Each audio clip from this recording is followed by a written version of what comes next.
నమస్తే welcome to T20 news. మంగళవారం రోజు ఆల్ ఇండియా ముస్లిం రిజర్వేషన్ పోరాట సమితి అధ్యక్షులు హైదరాబాద్ లో మీటింగ్ నిర్వహించారు. ఇందులో భాగంగా డాక్టర్ షేక్ ఇస్లాముద్దీన్ మాట్లాడుతూ ప్రభుత్వం హైడ్రాకు వక్ఫ్ బోర్డు భూములు మరియు ఎండోమెంట్ భూములు స్వాధీనం చేయటకు అధికారం ఇవ్వాలని అన్నారు. ఈ కార్యక్రమంలో వికారాబాద్ మరియు నారాయణపేట, మహబూబ్ నగర్ జిల్లాలకు చెందిన అధ్యక్షులు కరీం భాయ్ పాల్గొన్నారు.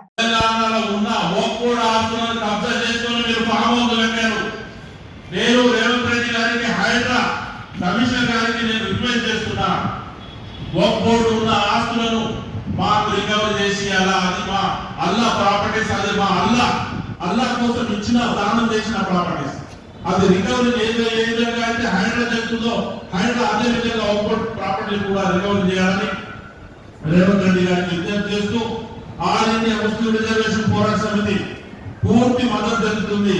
ఒకవేళ మేము హైడ్రా ఆపకండి, మేము రిక్వెస్ట్ చేస్తున్నాం. ఎందుకంటే హైడ్రా చేసిన పనులు చాలా మంచి పనులు ఉన్నాయి. 70 సంవత్సరాలు ఏ ప్రభుత్వం చేయలేని పనులు ఉన్నాయి. ఎవరికి భయపడకుండా హైడ్రా 24/7 పనిచేయండి. ఆల్ ఇండియా ముస్లిం రిజర్వేషన్ పోరాట సమితి మీకు సపోర్ట్ గా ఉంటుంది.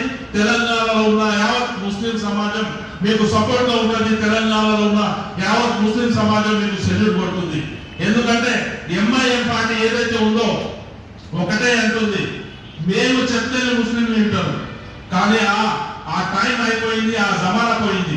ఎంఐఎం చెప్తే ఎవరు ఉండలేరు, ఎవరు వింటలేరు. ఎందుకంటే ఇప్పుడు తెలంగాణలో ఉన్న ముస్లిం సమాజం జాగృతమైంది, తిరగబడడానికి సిద్ధంగా అయింది.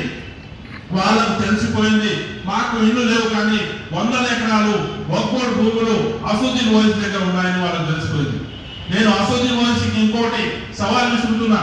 20 సంవత్సరాల నుంచి మీరు వక్ఫ్ బోర్డుకు మెంబర్ గా ఉన్నారు, మీ ఎమ్మెల్యేలు మెంబర్ గా ఉన్నారు, 20 సంవత్సరాల నుంచి మెంబర్ గా ఉన్నారు. 1000 ఎకరాలు కబ్జాలు గురైతే మీరు ఏం చేస్తున్నారు, ఏం పీకుతున్నారని అడుగుతున్నాను. ఇన్ని సంవత్సరాల్లో కొన్ని 100 ఎకరాలు, కొన్ని 1000 ఎకరాలు వక్ఫ్ బోర్డు భూములను కబ్జా చేస్తూ ఉంటే మీరు ఏం పీకుతున్నారు, సమాజానికి ఏం చూపెడుతున్నారని నేను అడుగుతున్నా. అదేవిధంగా రేవంత్ అన్నకు రిక్వెస్ట్ చేస్తాం, ఖచ్చితంగా చెరువులతో సహా వక్ఫ్ బోర్డు భూములను కూడా స్వాధీనం చేసుకోండి అన్న. ముస్లింలు చాలా వెనుకబడి ఉన్నారు, ముస్లింలు దళితుల కన్నా హీనంగా బతుకుతున్నారు.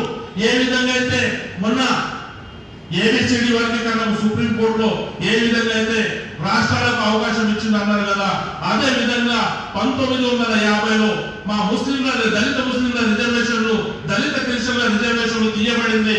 అదే 341 ఆ ప్రకారం మీరు కూడా ఇక్కడ మాకు రిజర్వేషన్ కల్పించాలని మేము ఆల్ ఇండియా ముస్లిం రిజర్వేషన్ పోరాట సమితి తరఫున విజ్ఞప్తి చేస్తూ అందరికీ ధన్యవాదాలు చెప్తున్నాం.